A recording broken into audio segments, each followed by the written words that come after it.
All right, so hello, my name is Andrew Colgrove. I am a pharmacy technician at Advocate Aurora St. Luke's Medical Center. I am a night shift lead technician. I have a background in education and training. I was previously a um, teacher, team leader, and an undergraduate teaching assistant. I also have a background in curriculum design, cognitive psychology, and that is what will be informing my presentation today. I have no relevant financial disclosures for this presentation. All right.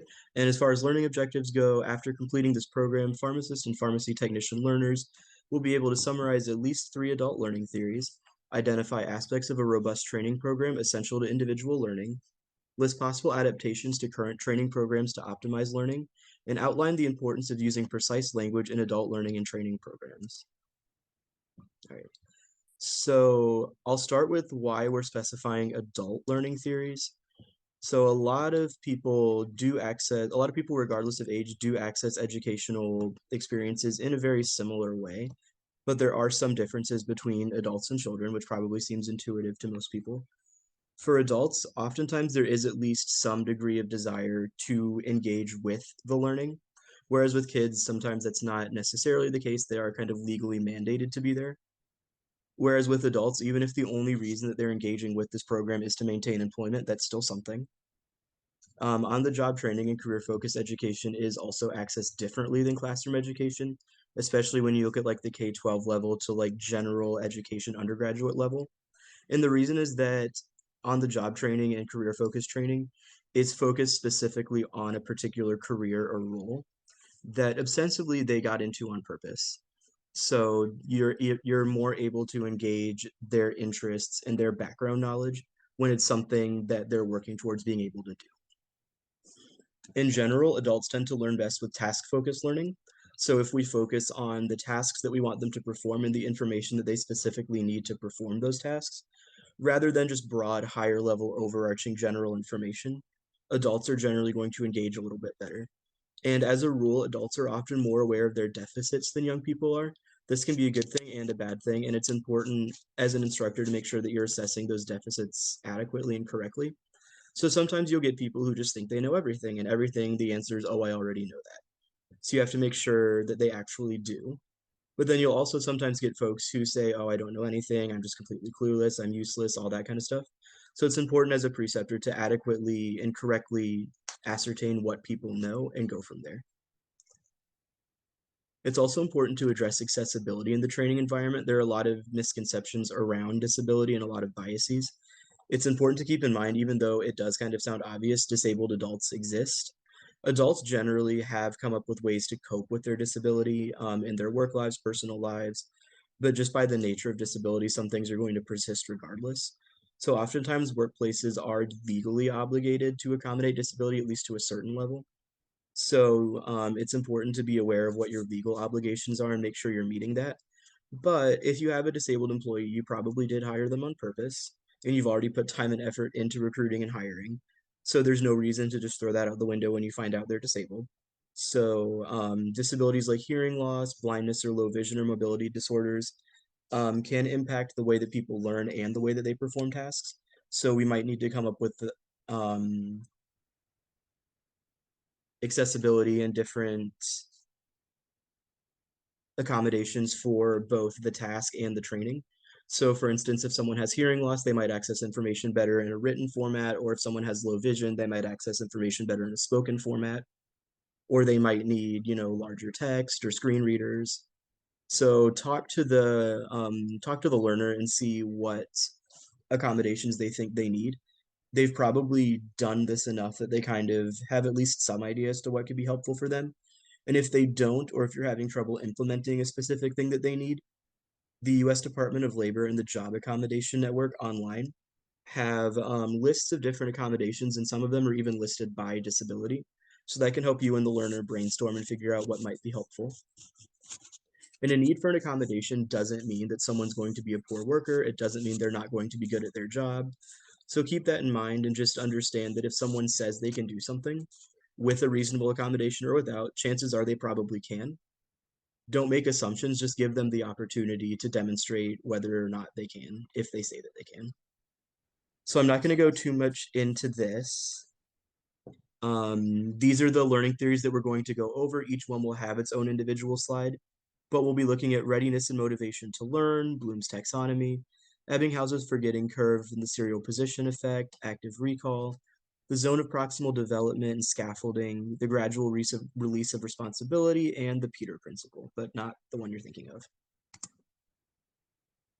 So readiness and motivation to learn have a tendency to go together. Readiness to learn is generally defined as a learner's ability to learn, which includes physical and psychological, as well as internal and external factors. So basically, it's the confluence of factors that makes someone able to walk into a learning activity and learn. And motivation to learn is generally defined as the desire to participate in the learning process and the reasons that drive that participation. Generally speaking, for adults, that desire to learn and that motivation to learn is, and to a degree, needs to be intrinsic. There is some onus on the preceptor to maintain that especially motivation throughout the training arc. So ensuring that people are, staying on task and making sure that we're meeting them and accommodating their needs and everything throughout the process. We can increase motivation, especially by explaining the importance of tasks and the broader picture of team functioning. So things like patient care, safety, business goals, enterprise goals, all those kinds of things can help people create more motivation to learn because they understand the importance of the tasks they're engaging in. And it's also aided by an institutional culture of learning. So if you have an institution that everyone is learning, everyone is seeking feedback, everyone is constantly involved in making things better and improving themselves, people are more likely to participate in learning activities because everyone else is doing it. So we can harness peer pressure for the positive side as well as the negative side. And post-learning reflections and training and preceptor feedback are also very helpful. In the short term, there's not always a whole lot we can do with them. But in the longer and midterm, there's definitely a lot that we can. Because we can take this feedback from both our learners and our preceptors and engage in continuous feedback cycles to say, all right, so this is what we're doing right now. What changes can we make to improve it? And we can monitor those changes and see, are they actually working? Are they actually improving things? And continue moving and continue making things better. So Bloom's taxonomy is something that we'll frequently see in the K-12 learning space, but it's definitely applicable everywhere.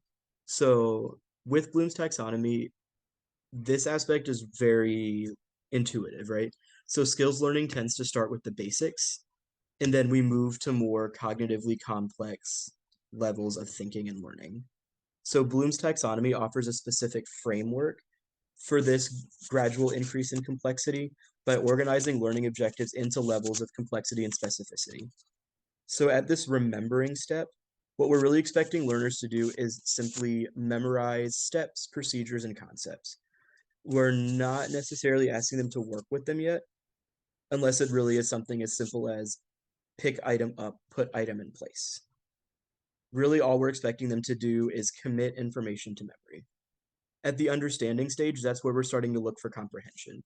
And at that point, we're really hoping people are beginning to understand the why behind things and beginning to understand the implications and the uses of the terms and the tasks that they've already committed to memory. When we're at this applying stage, we're wanting people to start using that information in new but related situations. So that could be something like, I've learned how to do task X. Task Y is tangentially related. And now I've figured out, oh, well, if I do task X this way, task Y, I could probably do the same way. When we get into the analyzing step, what we're asking people to do is break down materials into their constituent parts. So we're starting to ask people to look more into what they're doing and figure out what each step really means and figure out how they can best apply those steps. And then when we move into the evaluating step, another thing, especially in healthcare, you could call this step is the judgment step. We're asking learners to set standards and then accept or reject information based on those standards. Is what I'm doing correct? Is this the correct workflow to implement in this situation? Is this the correct task for this thing? At this point, we're really hoping that people are able to think things through and make really logical decisions. And then finally, at the creating step, this is where we're asking people to become like unique contributors. We're asking people to pull things together in a new way and construct their own correct ways of doing things. So it's not just like a DIY situation, but if someone can think of a better way to do something that's still within the parameters that they're allowed to be working in, that's great. And then we can maybe apply that to other people as well. And that's what we're looking at in this creating stage. These steps aren't discrete, and as people move through them, there could be some backsliding into right now, I just need you to remember.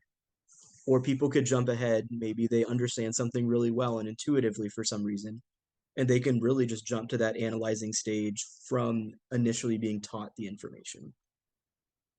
And as a teacher, it's important to keep an eye on where people are in these stages and start to step back when you see that cognitively they're working and functioning more on their own. We can also use Bloom's taxonomy to help figure out where people are in the learning process. It can be helpful to have your learner break a task down for you. So one, having them break it down and analyzing it is getting them into those higher levels of cognitive functioning, because sometimes you do kind of need to pull people into those higher levels. It also allows you to see if someone's missing something. So if they're telling you, oh, this is how this task works, and what they're saying just isn't quite right, as a preceptor, then you can determine and figure out where you missed them, where you lost them. Because it's helpful to figure out, that's where I lost you, and not have to kind of start from the beginning with the skill when you can just say, there it was. Also, even though someone's new to an organization or new to a role and you're training them, they can still bring very helpful perspective and information from outside your organization or outside that role. So they might say, oh, where I worked before, we did it this way. And perhaps that way is better on a certain level, or maybe it can add some context and add some information to the way that your organization does things. So just because someone's new or just because someone is a learner doesn't mean that they don't have helpful information to contribute. And having them break down for you their thought process and having them analyze it for you aloud can be really helpful in determining their knowledge base and determining what they have to offer. And then also, we can often allow people to work on their own once they've reached that applying stage and they're not really making many errors.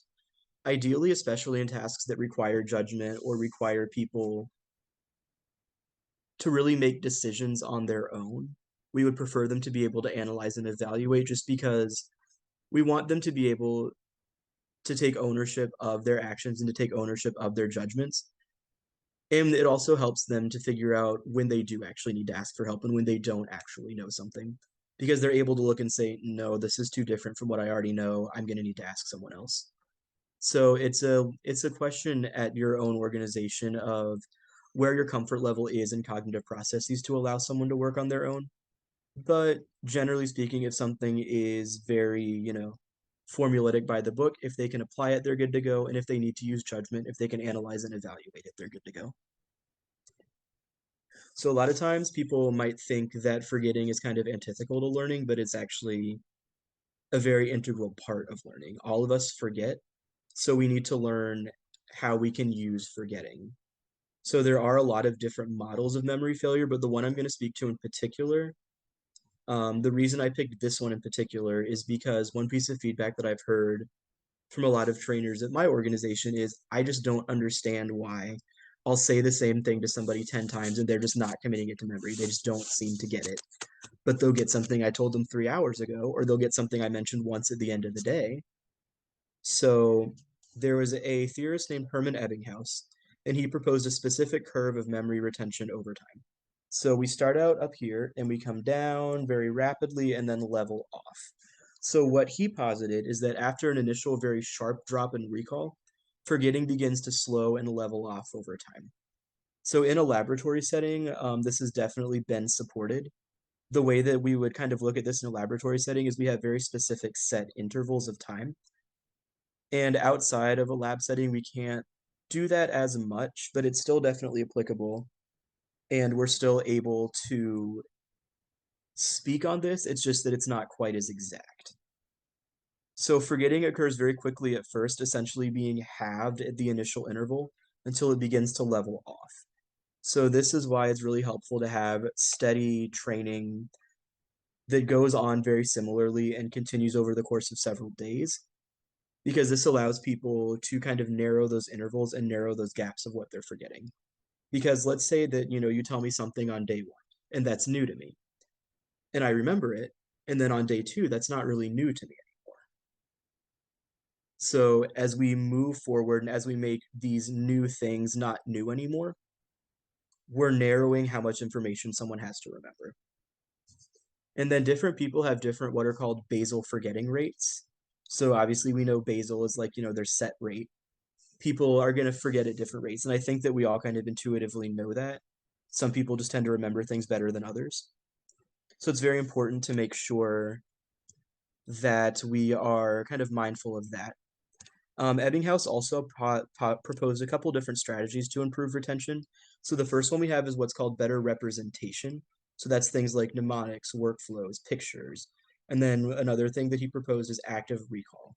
So active recall we're going to address on the next slide, but active recall, especially spaced repetition, was his preference.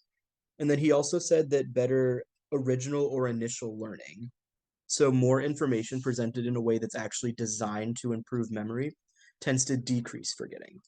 To some people, that can seem a little bit counterintuitive because you'll often hear people say, well, I don't want to overload them with too much information on day one. But the research seems to suggest that that doesn't really happen. And you have to be judicious on a certain level. You can't just throw everything at somebody, related or not, and expect them to remember it all. But it's very important to teach something the correct way the first time. We don't want to skip steps. We don't want to take an easy way. We don't want to say, well, you could do it this way. If there's a correct way to do something, it's very important to teach that on day one. So we don't want to hold back information to avoid overloading them, because if it's information they need, we need to teach them correctly the first time and then continue following up rather than teaching them wrong the first time, have them commit that to memory, and then say, well, actually, you should do it this way. And then another aspect of this is called the serial position effect. Any people who are familiar with criminal justice might have heard it referred to as the serial position bias. So we have the primacy effect or bias and the recency effect or bias. So the primacy effect is the tendency to remember the first thing in a series, and the recency effect is the tendency to remember the last thing in a series.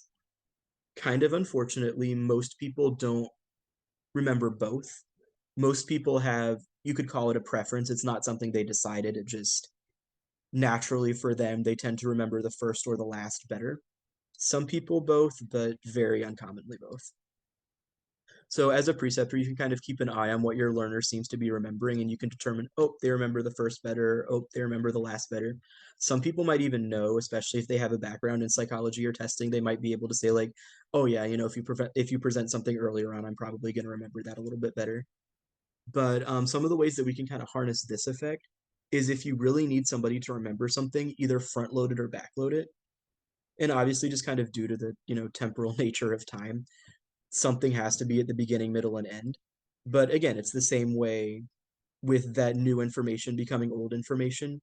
The information you presented at the beginning, they'll remember it, and it'll soon be, the stuff that was in the middle is soon going to become the beginning for them. So active recall, this was one of Ebbinghaus's kind of favorite theories here. It suggests that memory is increased when part of the learning period is devoted to retrieving items from memory. Meaning that if we spend some time pulling that information out during our training period, most people are going to remember a little bit better. There are a couple different names for this. So we have names like the testing effect, retrieval practice, test enhanced learning. In this particular context, when we talk about a test, we're not talking about like an exam or something. We're talking about literally just the action of retrieving items from memory. So we don't want to use this as an assessment tool. We don't want to say, oh, if you're not remembering, just forget it. You can't do it. We still want to try to engage that memory, but we're just using this active recall as part of the learning process. And then if you are kind of familiar with psychology, it's different from the practice effect. The practice effect is really just any improvement in a skill or any increase in knowledge that comes from practice or rehearsal. So there's a couple different active recall techniques that are particularly helpful in my opinion. and that a lot of people are probably somewhat familiar with on a certain level. So the first one I think a lot of people are probably familiar with. We have the three-step active recall technique. So the three-step active recall technique is our three R's. So review, rephrase, and review. So our initial review is reviewing the information you want to learn. This could be even something like a Quizlet or flashcards. I think a lot of people who use this as a study technique will often use like flashcards and then put their flashcards away and then test themselves. That's how people would do it for like a study technique. But if we're doing it for a training technique, you'll review the information with your trainee or even have them review it on their own. And then they'll rephrase the information in their own words and explain it to themselves or to someone else.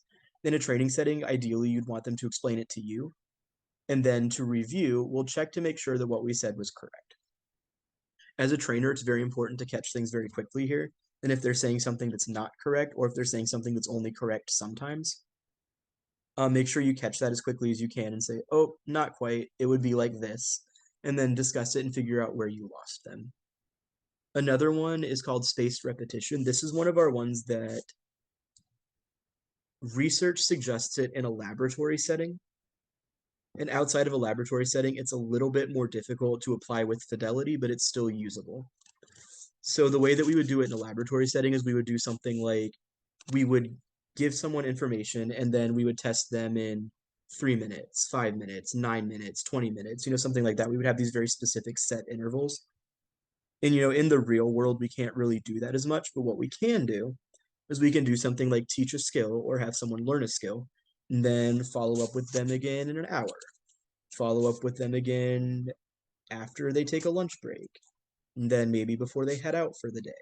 And then the next day they come in, you can go over it with them again. It's not those specific set intervals, but we're still giving an increased amount of time in between the intervals, and we're still following up with the individual. And then the final one that I'll discuss is called elaborative interrogation. So elaborative interrogation is where we have our learners learn the facts and then come up with an explanation for it. As a teacher, we really want to give quick feedback here because this is an analyzing tool. And when we're up in those higher levels of cognitive functioning, people are going to commit things to memory a little bit better oftentimes. So we want to stop them right away if they're wrong. But the learner is going to ask and answer questions to themselves like why or how. So one example could be like, why do I have to keep critical sites in first air for sterile compounding? Or why do I want to be careful to not, put my hand in front of a needle while I'm sterile compounding? So perhaps your learner might say, oh, it's so I don't stab myself. And while that's true, if you're mindful of your hand movements, you are less likely to stick yourself. The real reason is because we want to limit the potential for contamination. So you could follow up with your learner and say, oh, you know what, that's true. You do want to be careful, and it is very important to be mindful of your movements. But the actual reason is because we're trying to limit the potential for contamination. And then you could talk again about first air and how it works and everything. But this is allowing your learner to integrate new information into their already held knowledge. And then again, just to clarify, it is a teaching tool and not an assessment tool. So don't make people feel like this is a test for them because that's not the goal here.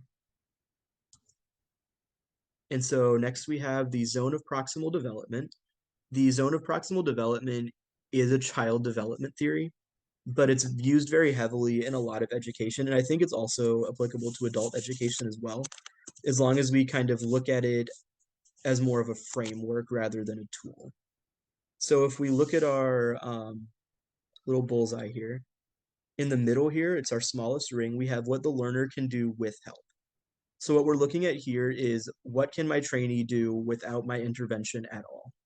They don't need me for any of this. So once we've ascertained that they do actually know something in this inner circle here, we can move on. We don't need to continue harping on things they already know. But then we have this ring out here, what the learner can do with help. This is actually our zone of proximal development here. So this proximal meaning like close to, so this zone is what we can pull them into and what they're kind of close to being able to do. So our role as a preceptor is to pull people out into that zone of proximal development and to pull people out into that zone of what they can do with help. Because what we're trying to do is make this little center of the bullseye bigger. We want to make it so they can do more without us. So what we need to do is determine, like I said, what do they already know, demonstrate for us that they already know it, and then start pulling them out into what they can do with help. We do something called scaffolding to do this. So when we're scaffolding, we are building on the skills that they already have. This can be, highly technical skills, or this can even be math and literacy skills.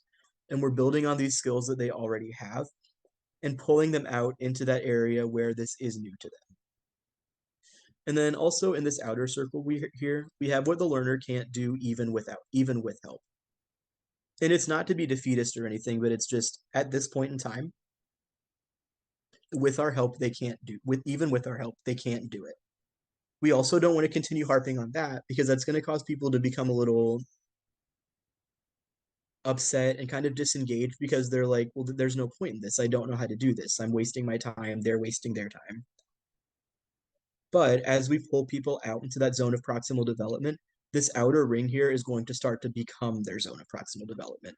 So we want to keep that in mind that even if it seems like it's taking a while, even if it seems like we're going over something they should already know, part of the goal of training is to pull people out into this new information. So we have to just keep that at the forefront, that this framework of what we're looking at, what can I learn? What can I help them to learn?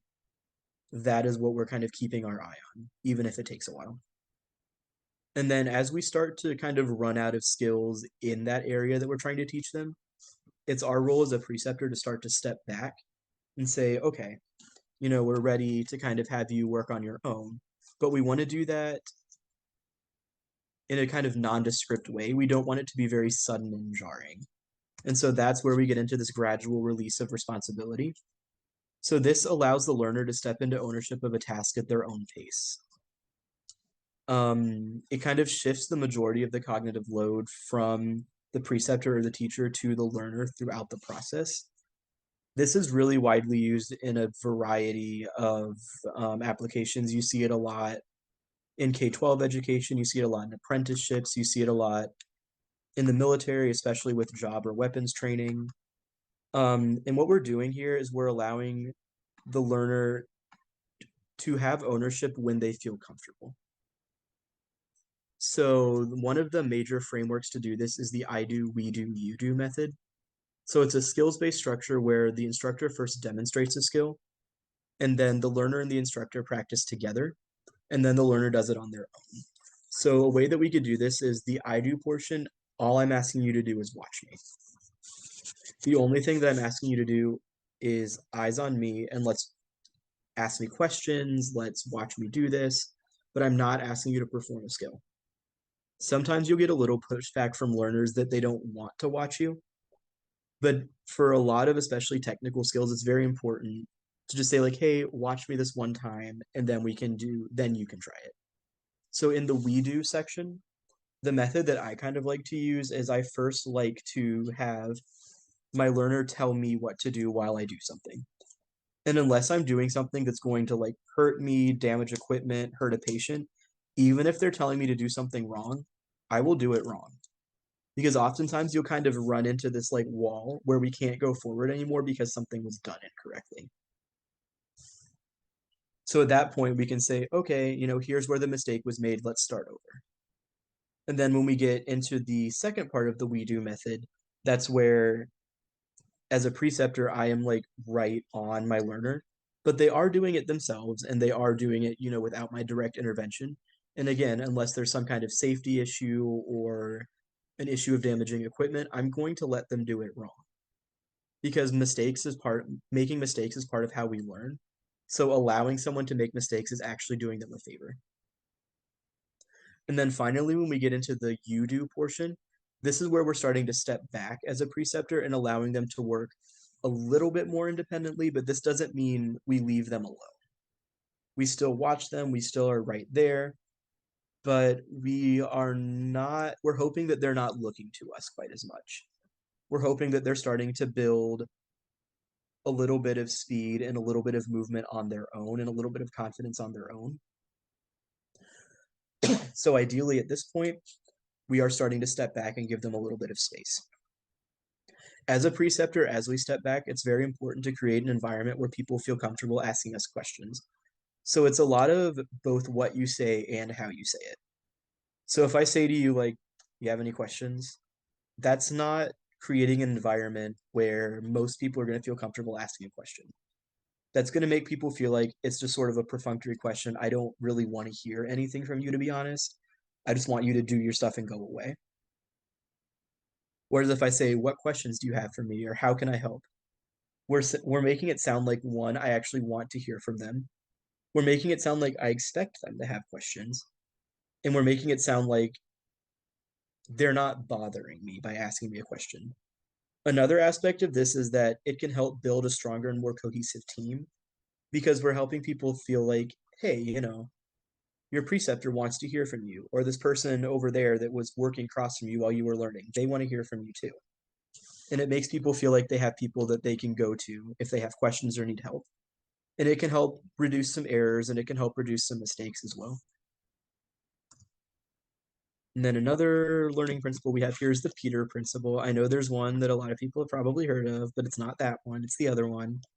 So this Peter principle refers to the continuum of understanding that people tend to go through when they're learning a new skill. So we have our little chart here. And a lot of times we start in this place of what's called unconscious incompetence.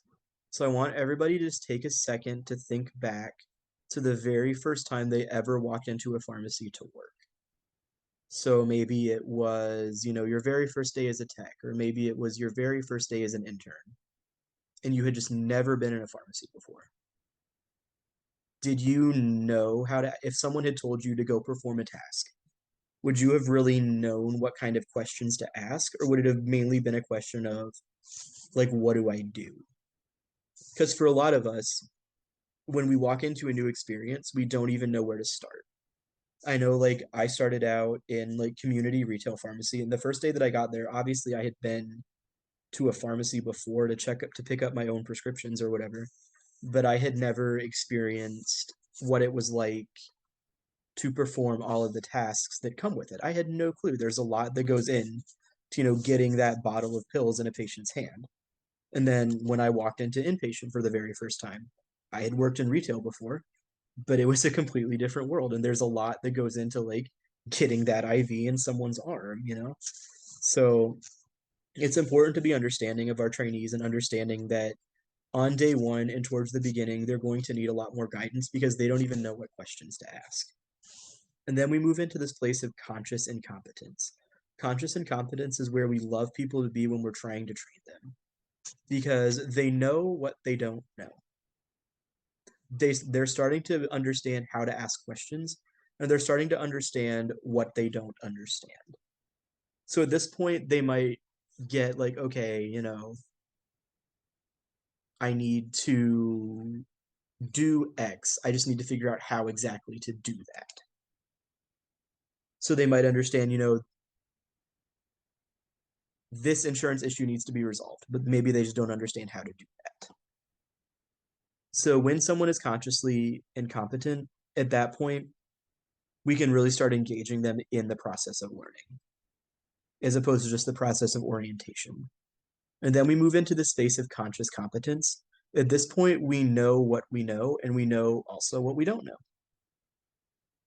People are good to work on their own when they're in this place of conscious competence. And honestly, some people never really move past that, and that's okay. Things are going to be a higher cognitive load for them, but that doesn't mean they can't do the task. And then finally, we move into a place of unconscious competence. A lot of times people will refer to this as like muscle memory. This is when we don't really need to think about the things that we already know. We get it, we're able to move on, it's under control. But we do have to be really careful when we're in this place of unconscious competence. We need to realize in ourselves when we're there. And it's also helpful to kind of realize in our colleagues and in the people around us when they're there. It's important to be very mindful, and this is kind of where continuous feedback and continuous improvement and training can come into play.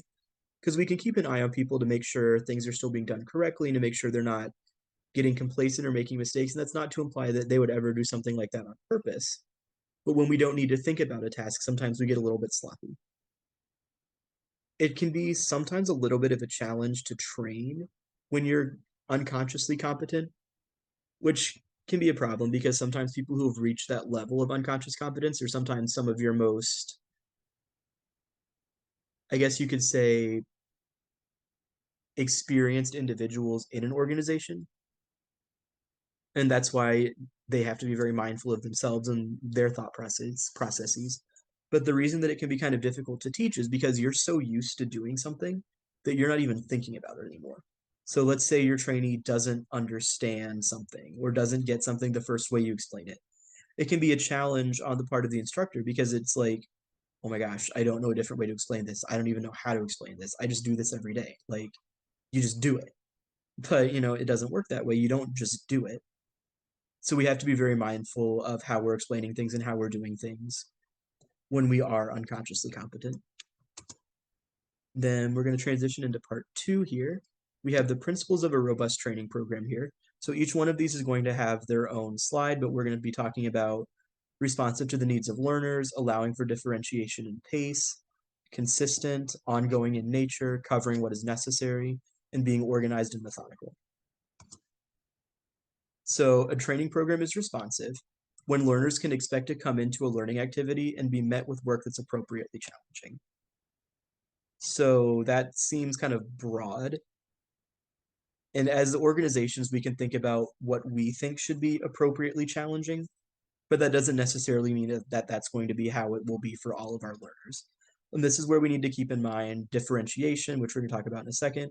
But also, this is where we can talk about some of our learning theories and we can look back to, like, let's say the zone of proximal development. We can say, all right, well, we think somebody should be here. As it turns out, they're here. Let's try to draw them out to where we need them to be. And then responsive training programs are also responsive to organizational needs. So at the end of the day, we're not doing this for our health, right? We're not doing this just for self-edification. We're training people so that they can perform a task. We're training people so that they can do a job. So we need to make sure that the things that an organization needs a learner to learn, they are actually learning and they are actually capable of doing on their own when we set them free to go. So let's say that there's an issue that regularly comes up in your organization. Maybe you have like an ongoing safety issue. One common one that you'll see is like auxiliary label issues, let's say. Let's say it's like this can't leave the pharmacy unless it has this notation on it. But for some reason, it just keeps leaving the pharmacy without that particular notation on it. So then it's very important to make sure that everyone we're training, from the technicians who are going to be pulling it and labeling it to the pharmacists who are going to be verifying it before it walks out the door, making sure that everyone involved knows, hey, it needs this labeling.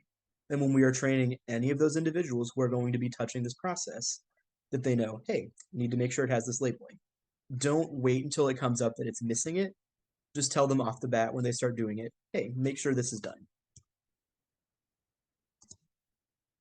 And then also a robust training program is differentiatable.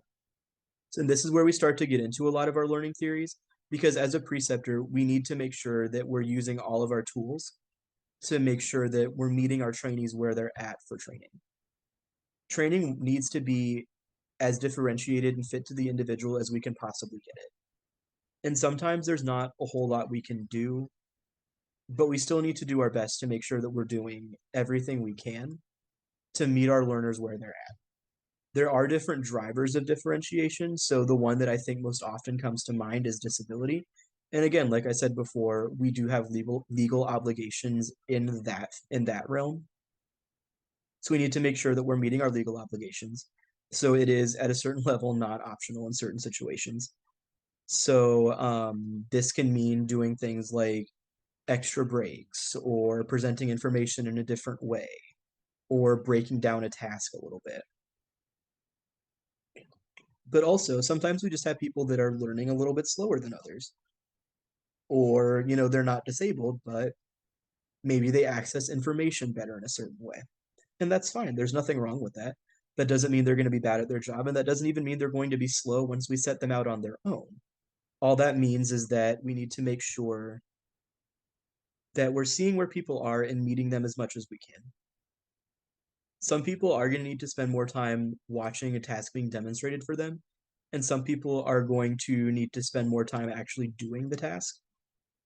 Ideally, we don't kind of want to send somebody off on their own without having them demonstrate the task for you. Because when you think about it, if you don't know that someone can do something, are you sure you want to just guess that they can and let them go? Like, probably not, right? So even if that causes the training to take a little bit more time, that's okay. And in the broad scheme of things, that's probably going to be worth it to an organization because that means that we've demonstrated competency before we've let someone just start working. Before we start teaching someone, an aspect of differentiation is that we want to ascertain where their skills are at. So if someone's walking in with like 30 years of pharmacy experience, our initial assumption is probably going to be, oh, they've got this in the bag. They don't really need me that much. But the thing is, they might. So we need to make sure that we are being mindful of that because also on the other hand, we might have someone walking in off the street, never been in a pharmacy in their life, and for some reason it might just click really well for them and they might need a little bit less training. Obviously, they still need all of the training, but they might need a little bit less because for some reason something just clicked really well for them. Training needs to be consistent and ongoing, and it should follow a set and specific routine. If we have a skill that's being taught, it should be taught the same way over time. One thing that I really frequently hear in my organization and in other organizations is that we want to teach people different ways of doing things. But the thing is, if there's a correct way to do something, there is no different way. That is the way to do it. So we don't need to bring in all of these different, competing ways of doing things if there's a correct way to do something.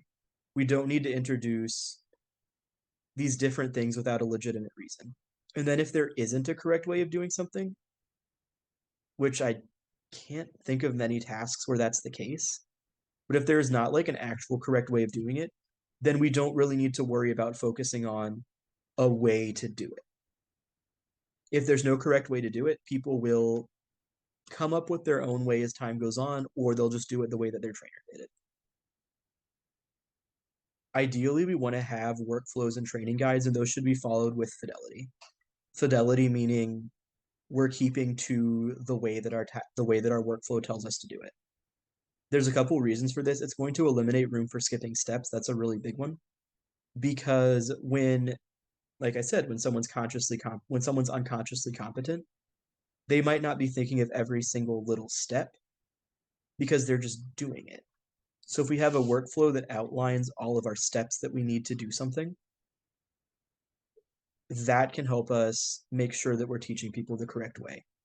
There are some lines of business, and I'm not necessarily suggesting we should do it this way in a pharmacy, but there are some lines of business that literally have quotes of how we instruct people to do something. So, like, it might say something to the effect of, like, when we access this inventory piece, we log in this very specific way, and we, you know, remove this item and set it on our left-hand side, and we remove this item and set it on our right-hand side. Stuff like that. There are some lines of business that actually are so specific that they do that. In general, I don't think we would really need to do that, but if that is a direction that you want to go in, that is certainly something that's available to you. Training is also something that should follow an arc that begins with when we onboard a new employee and continues throughout the course of their employment. So training should never end. Even if it's just continuous feedback and even if it's just continuous evaluation, that is still an aspect of training. And it should kind of be done under the auspices of training. Instead of like, oh, we're keeping an eye on you. It's under the auspices of training. We're making sure that we're all still on board and that we're all still doing the things that we should be doing. So onboarding is often going to be a little bit more formulaic than, say, checking in with somebody 6 months down the road to make sure that we're still, working through a queue correctly, like working through an order queue correctly. But when we are doing our continuous evaluation and continuous feedback, we should still follow a guideline because when something doesn't follow a guideline, it oftentimes kind of feels a little bit like loose and a little bit just all over the place. And people are going to think either one, well, nobody else is taking this seriously, so why should I? Two, oh my gosh, they're all over the place. They're skipping stuff. I'm cooked. I don't know what's going on.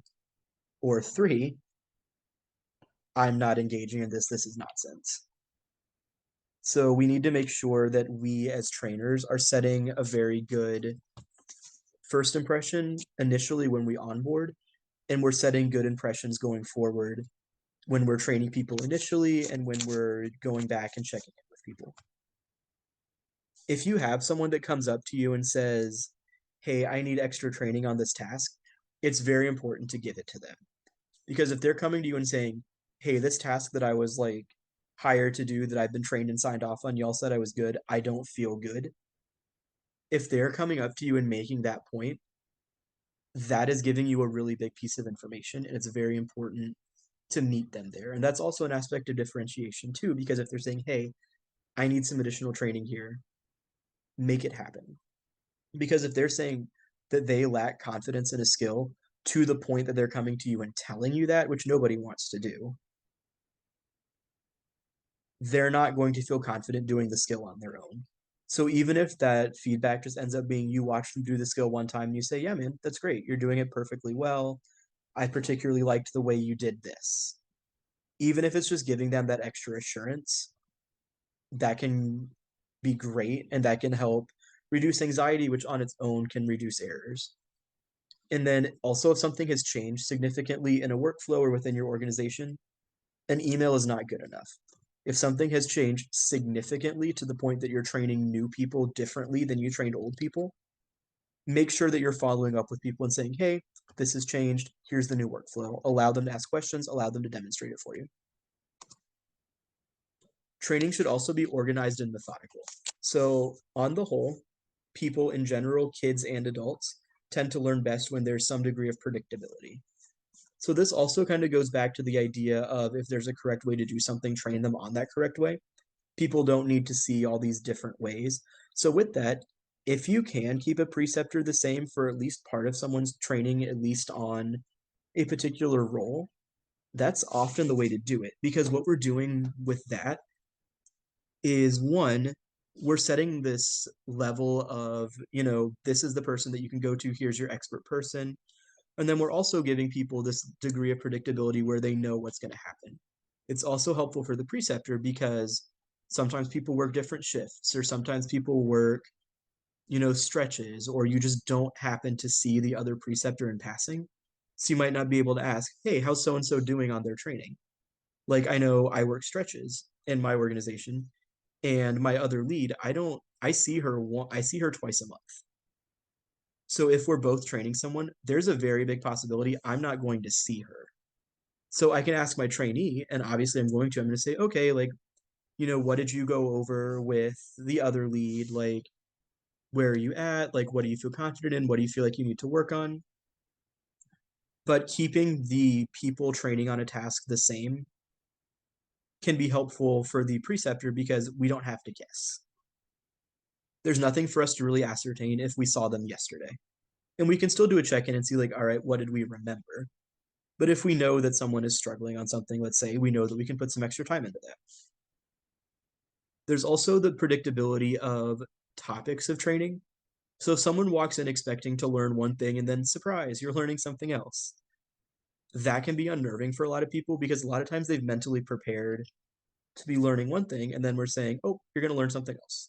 So maybe they brought in materials to help them with one thing that they would be working on and then not materials for the other thing, but surprise, you're learning this other thing today. Or maybe, they need to be dressed in a specific way to be in a certain area and now they're not. Or just, little things like that can really set things off on the wrong foot. And that also goes along with timing of training. So we should, as much as possible, people should know that they're going to be walking into learning, and people should know that they're going to be walking into teaching. So let's say someone, they're obviously going to cooperate, they're going to do what they need to do, but they learn best when they got Starbucks before work and they got a good night's sleep the night before, but they just expected to be working on, a rather monotonous task that they do every day, don't really need to put all of their cognitive effort into it. So maybe they went to bed late and woke up late, so they didn't get their coffee on the way to work. And now, surprise, you're learning this task you've never done before. We're already not starting off on the right foot for them, and they might not be in the right mindset to learn a new skill. Because a huge part of learning and training is that readiness and motivation to learn that we discussed earlier. So if someone is not cognitively ready to learn, that's going to set them back a little bit to begin with. And then also, like I mentioned before, training really should follow a specific cadence. And also, a training cadence refers to the order in which we train tasks and skills. When we jump around between different tasks and skills, one of the things that we're doing is allowing people to miss things. So some of our skills do build on outside skills, but when we get into skills that are more technical or when we get into skills that are more complex, they're building on skills that they've learned in the workplace. So when we skip around and don't have a specific set order that we train people in, there is an unfortunately really big chance that they're going to miss one of those building block skills that we need to build up. And it's going to be a challenge for them, and it might even be outside of their zone of proximal development. They might not even be able to do it. So if we do follow a logical progression, we are naturally building upon skills. Whereas if we don't, sometimes we're not going to have that firm foundation that we need. Another thing that I kind of like to do is helping someone see how all of the pieces of the puzzle of what they're doing fit together. So I like to kind of maybe run people through like the life cycle of an order or the life cycle of like getting a med to a patient, maybe like starting at their admission med rec and going to when we hand off the med to a nurse. And even aspects of things that they're never going to touch, like, final product verification. Most techs are never going to touch that, right? But it can be helpful for them to see, oh, this is how that works. This is what the pharmacist is doing. So they can kind of have a better understanding of what their role is in this long set of tasks. Because when people understand what it is that they're doing and how what they're doing contributes to a task, they're more likely to be a little bit more careful with it. And also, it's kind of helpful to see how none of us are particularly far removed from a patient. We are, at at the very least one person away insofar as like maybe we're the person handing it off to the nurse, or maybe, we are the person doing that patient's admission med rec, or maybe we're, two or three people away, like, oh, we prepare something, send it into the IV room, it gets made, it gets checked, and it gets sent. But still, every single step, we are touching that patient, even if it's somewhat indirectly. And helping people understand that and helping people see that can help people understand the part that they're playing. Additionally, this kind of sounds obvious, I would hope, to most people. Training does cover what's necessary. So people need to know what they need to know to do their job. Asking a learner what they already know about a particular task can be helpful. Even if it's not, terribly related, it can still be helpful because you can still leverage those skills. So like one thing that I can kind of say is like I had never done sterile compounding for a patient before, but I studied chemical engineering and I worked with chemicals that, we didn't want to be touching or we didn't want to be contaminating. So I had that broad general understanding in that respect. And it was easy for my trainer to kind of leverage that and say, oh, okay, so you kind of see where I'm coming from here. And also asking someone what they already know about a topic can be helpful because it allows you to correct misconceptions even before they come up. So if someone is saying something that is not quite right or doesn't seem to be quite related, you can sort of nip that in the bud really quickly before they start synthesizing that information in their mind and before they start applying it to the things that they're doing. It also allows you to kind of move more quickly through skills the learner is already familiar with. Because again, if we go back to our zone of proximal development, we have that tiny middle of the bullseye there. And if somebody already knows something, they know it and we can move on. We don't need to waste their time and ours. And then when we look at company and site policy specifically, we want to make sure we're explicitly communicating those expectations. When someone walks into a role, a lot of times we're expecting them to know some of the basics, like what are some of the legal requirements governing your profession, let's say. And that's not to say don't touch on those, we absolutely should, but we maybe need to just breeze past those and make sure we're all on the same page. As opposed to, let's say your organization has a very specific set way that they document something that obviously meets all of the legal requirements, but kind of maybe goes above and beyond in a certain way, or maybe even something as simple as this paperwork is kept here. Make sure that you explicitly communicate that, because if you don't, people are not going to have any way of knowing that. People can't people can't implement something that they don't know or that they don't understand. And then also, again, this goes back to, if these policies or procedures change, make sure you're informing people. If it's something as simple as, this is where these documents go, an email's fine. But if it's something a little bit more complex, again, retrain. Like if you are putting time into training new people in a specific way that's very radically different than your older people, just check in with them and make sure you actually do retrain them, even if it's something very quick. And then another aspect here is communication. Communication is a huge part of our training process. So one aspect is we want to have very clear communication. We don't want to guess what people know. And it doesn't really matter what someone should know, it only matters what they do know. So we want to be very careful about making assumptions. And again, like I said, maybe someone's 20 years more experienced than you are when you're precepting them. Don't just automatically assume they know everything. It's possible they might, but make sure you check in with them first. And then, let's say you have the 30 years of experience and someone's walking in with, no experience. Don't just assume they don't know anything. It's possible they might, but check in to make sure. And also, respectful communication is a huge thing, because respectful communication is a huge part of like expectation setting. So let's say, I walk into the training activity, I'm in as good a mood as I'm going to be, and I'm ready. I'm here to work. I'm here to communicate. I'm here to be welcoming, reasonably friendly, and I'm putting forward this attitude that I want to work with you.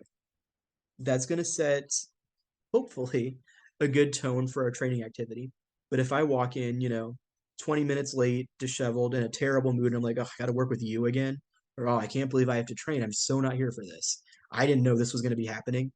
You're you're setting this you're setting this impression of, I don't want to be here and I don't want to have anything to do with you. And your trainee's probably going to feel the same way towards you, to be honest. So, as a preceptor, a lot of the onus for setting the tone is on us. And we need to keep that in mind, especially when we're orienting someone new.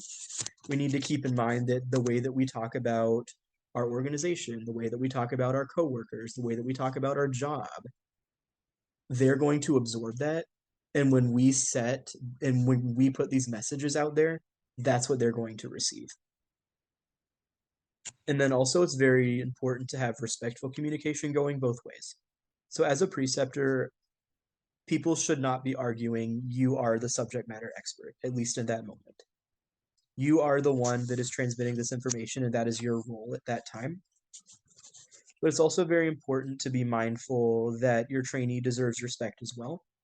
Speak to them like a person, speak to them respectfully, and be understanding towards them and their needs. If you have someone being disrespectful towards you, that can be very challenging. And I mean, in education, that's like our classroom management stuff, right? Nobody enjoys classroom management. But if someone's coming off a little weird to you, try to figure out why. So it is possible that they do feel maybe disrespected in some part of this interaction. So then you can acknowledge that's how they feel. If you feel like it's appropriate to apologize, it's totally appropriate to do that. And then, try to move on and try to do better. Or if someone's just not in the mindset to be learning that day, sometimes there's really nothing we can do about that. But sometimes there is, and sometimes we can say, okay, you know what? Why don't you shift to this task? We'll come back to this in an hour, tomorrow, whatever it is. And then if someone's not really willing to engage in the process to figure out what's going on, or they're not willing to engage in the process of training in general, obviously we don't like to see this. We don't see it very much, but your organization probably has something in place to escalate and deal with that. If it comes to that, that's what you have to do. And then finally, we have evaluation. So nobody likes tests. I think we know that. A lot of people are very uncomfortable with testing. A lot of us are also very familiar with testing. So it's not liked, but it's not new. Um, Evaluation is necessary because it's necessary to ascertain whether or not someone can perform a skill. It doesn't need to be some high stakes pen and paper test like oh, this is your licensure, certification, or registration test all over again. Like it doesn't need to be like that, but just demonstrating competency of the skills is what we're looking for. So ideally, what we really want is quantitative and objective testing. So that is where we have like numbers that we can look at, and also it's not about my feelings. So some examples of stuff like that would be errors and omissions testing or media fill and fingertip testing. Because here's the thing, if my preceptor thinks I am like the absolute worst person in the world, just nobody's worse than me, but I identify every introduced error on my errors and omissions testing, it doesn't matter that he doesn't like me because I can perform the task. But then let's say my preceptor thinks I'm the greatest thing since like sliced bread and Betty White, but my fingertip testing and media fill testing has like bacterial growth that would make a public bathroom blush. It doesn't matter that they like me. I still shouldn't be performing that task on my own until I improve my technique. When we have qualitative or more subjective testing, it's very important to offer the opportunity for preceptor and learner feedback because that's where we can have a little bit of mismatch between a learner's assessment of their skills and a preceptor's assessment of their skills.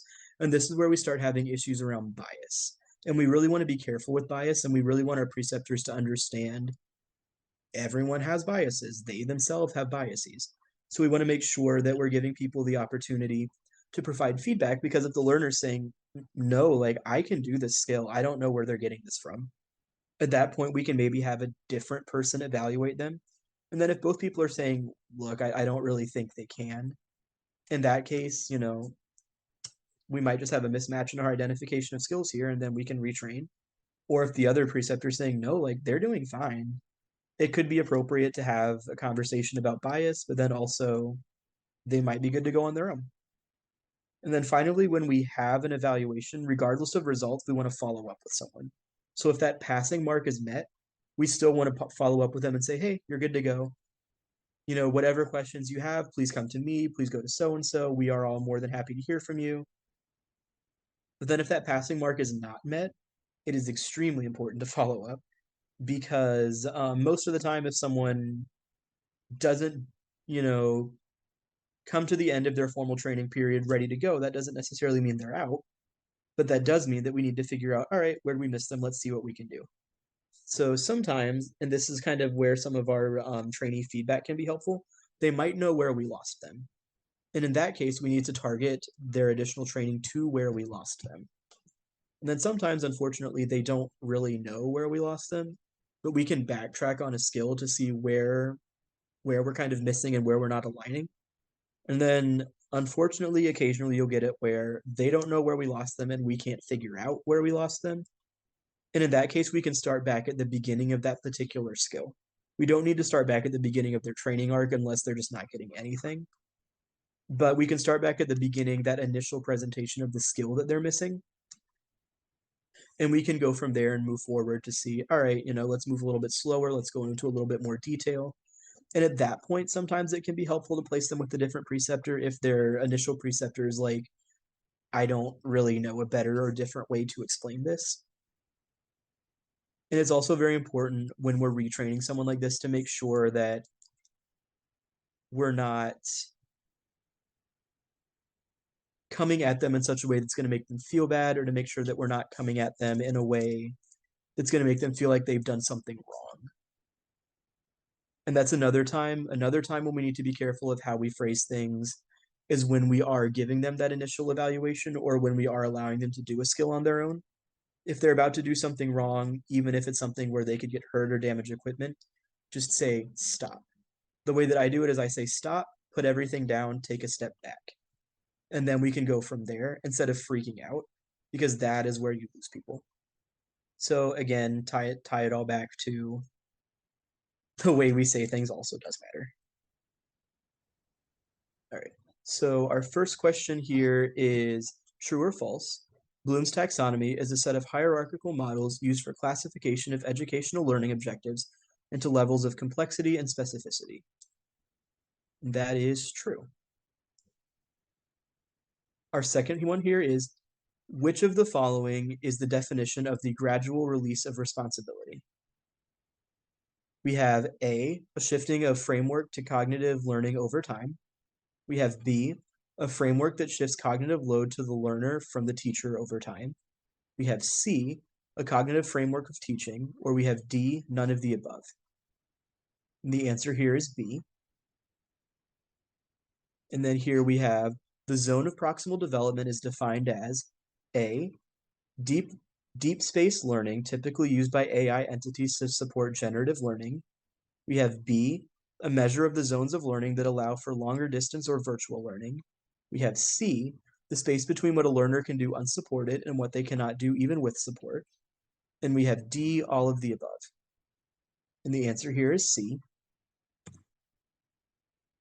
And then we have which of the following are aspects of a robust training program, and we'll select all that apply here.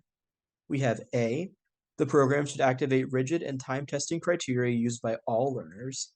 We have B, the program should adapt to individual learner needs. C, we have the program should engage the learner to actively participate in learning and self-discovery. We have D, the program should be focused on the learning activity and not the learner. And we have E, the program should be flexible when possible to all types of learners. So since we're selecting all that apply here, we are selecting B, we are selecting C, and we are selecting E.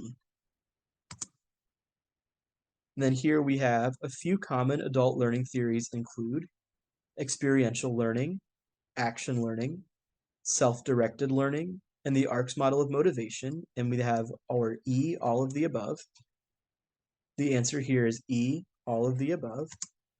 And then our final question, we have which of the following are best practices for communication related to adult learning and training? And we'll select all that apply.